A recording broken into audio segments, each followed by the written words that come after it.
All right, let's get straight to it. Deonte Banks. Is he a draft bust? Is he someone that we should not have taken at 20 something overall? Is he a disappointment?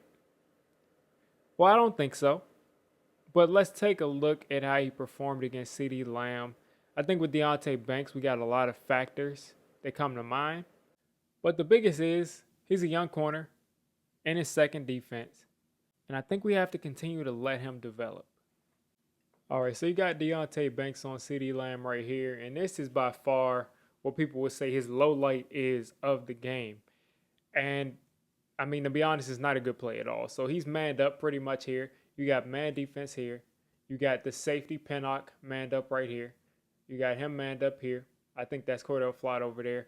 And you're going to have one deep safety. So Nubin is center fielder. And of course, Nubin is going to be shading, let's shade over to this way because that's where CeeDee Lamb is. Easy enough. Classic cover one defense.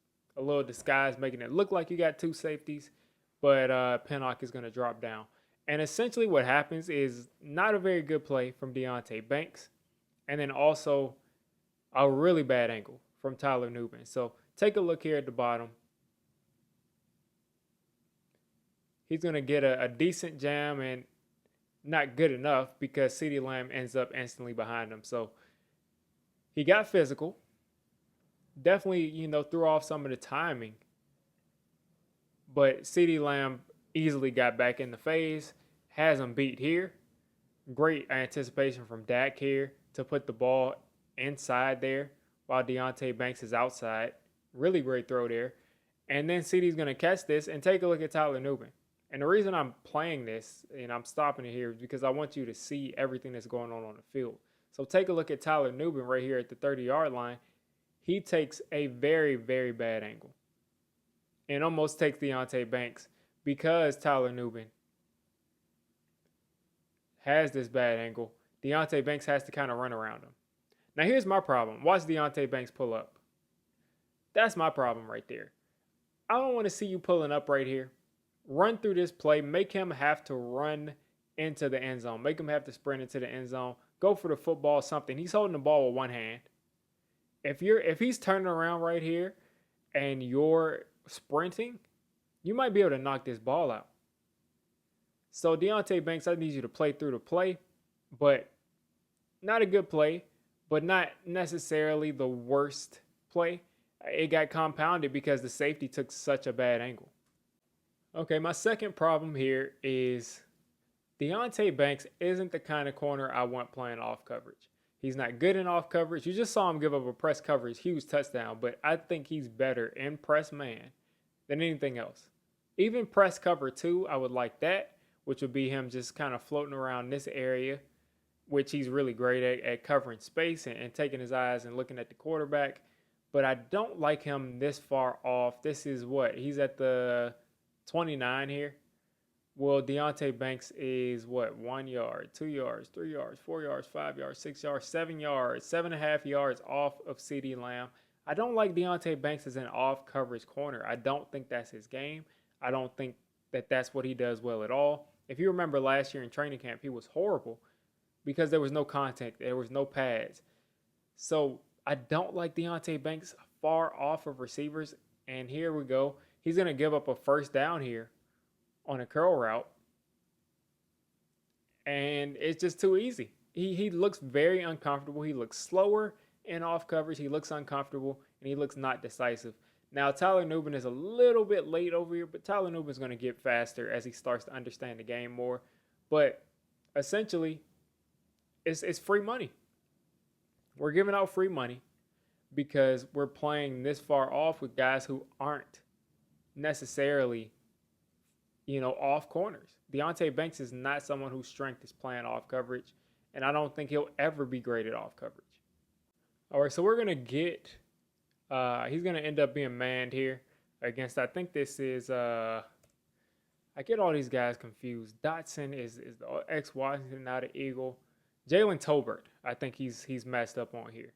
So he's manned up here, and essentially he's got inside leverage. As you see, he's lined up over the 50, which means he's kind of lined up here. And again, he's lined up off coverage. So let's take a look. This time he's 1, 2, 3, 4, 5, 6, 7, 8, 9, 10. Let's count. 11 and a half yards off of Jalen Tolbert. He does not excel at off coverage. He's 11 yards off the ball. I don't like that. I don't think any of you like it. And most corners, I don't think like being this far off of the football unless they're like Deion Sanders or something where they have, a incredible off coverage skills. Deonte Banks is not one of them. Again, he's got inside leverage and he's going to give up the inside route because he does not look comfortable here. So he's going to get a nice sort of sail up the field to make it look like he's running this go route. And he gets Deonte Banks to turn outside, and it's curtains right there. So he doesn't give up the catch, but Deonte Banks is, I think you want him to trust his back pedal. He's kind of shuffling here. I don't want to see the feet touching here. That's not good. You don't want the feet touching and crossing right here in this shuffle. But it's just no good right here. I want him to trust that back pedal. Take a look at Cordell Flott on the other side at the top of your screen. Let's take a look here. Take a look at him here. You're going to see him back pedal. That's what I want to see Deonte Banks do. Trust your back pedal. I trust your speed. You can recover. Look, notice how Cordell Flott is able to recover there. You can recover if you trust that back pedal and then make something happen. Instead, you kind of start to turn outside because you're not wanting to give up this out route, which is understandable. But trust that back pedal. Guess what? We're gonna do some artwork real quick. If he's right here, and the wide receiver's right here, and he's square, square to the line of scrimmage, the quarterback throws it here. Guess what? You run this way. Quarterback throws it here. You run this way. Quarterback throws it short. Make the tackle. Clear, simple. The first down marker is about 2 yards behind Deonte Banks, and he doesn't even reach the first down marker before he comes out of his back pedal. Someone's got to work on this with him, and it's just something off coverage right now is a weakness because he's not able to trust that back pedal and be able to react. Now, one thing that we all should appreciate about Deonte Banks right here, number 3, is in run support, he is ferocious. He may not always make the tackle, may not always make the stop, but he's always in the neighborhood. Loves to get his nose dirty here. So take a look at number 3. He's going to take on the fullback right around him, set that edge, make him cut back inside. That's the difference between right here, which is a very successful run, and a run that could be, huge. Take a look at what you see outside of Deonte Banks. If this fullback right here, if he blocks up Deonte Banks, this running back has this whole sideline to make one guy miss and get chased down by this guy or make him miss. So Deonte Banks is always an asset in the run game, always an asset in the screen game. Let us see him go out here and set that edge like that. All right, next play, CeeDee Lamb, Deonte Banks. Watch him in press coverage. Look at how he's able to be more aggressive and looks more confident here in press coverage. Take a look here. Disrupts the route. Gets him off his block, gets physical, no completion, no shot at a completion. This is his game right here. Man coverage, press coverage. Sometimes, as you saw that first play, sometimes he'll lose the press. Sometimes he'll get beat against, one of the better receivers at the line of scrimmage in the NFL. But more often than not, he's gonna at least compete at the line of scrimmage, and guys like Jalen Tolbert aren't going to be able to beat him if he's in press coverage. Now, you can't press every play, but you also don't have to play 11, 12 yards off the football. All right, this play, you all know what's coming. This is a slant route here from CeeDee Lamb. He's going to push upfield, slant inside. Deonte Banks has outside leverage right here. So he's going to have outside leverage. He is doing everything he can not to give up this out route. Perfect. Okay, so he's running this slant here. Deonte Banks does an amazing job at not giving any space for CeeDee Lamb. Yes, CeeDee Lamb still catches it because he's a dog. We're attacking Deonte Banks here on this play, but What did he do wrong? What did he do wrong? Because take a look at where the football lands and take a look at where Deonte Banks is. Where could he have done better here? I don't think he could have done better. Here's another look. Just take a look at this window. Take a look at the completion. I mean, his hand is literally about an inch away from where the football ends up getting caught. If I can slow it down and pause it here, they're so close you can't even really tell what's going on. But essentially, it's an amazing throw and an amazing catch. Nothing really Deonte Banks did wrong, but his hand was maybe a millimeter off or 2 millimeters off. All right, and I talked again. This is Deonte Banks one-on-one against CeeDee Lamb again. And this is what I would want to see. He's going to press CeeDee Lamb here at the line of scrimmage. And what he's going to do is play cover two. And I talked a little bit about this. I would love to see Deonte Banks play some more cover two. If you don't trust him, if you don't want to play as much cover two, if you're Shane Bowen, play some cover six. Drop Cordell Flott here. Let Deonte Banks roam around this area, take whatever he can here. And, you're still getting that too deep safety look.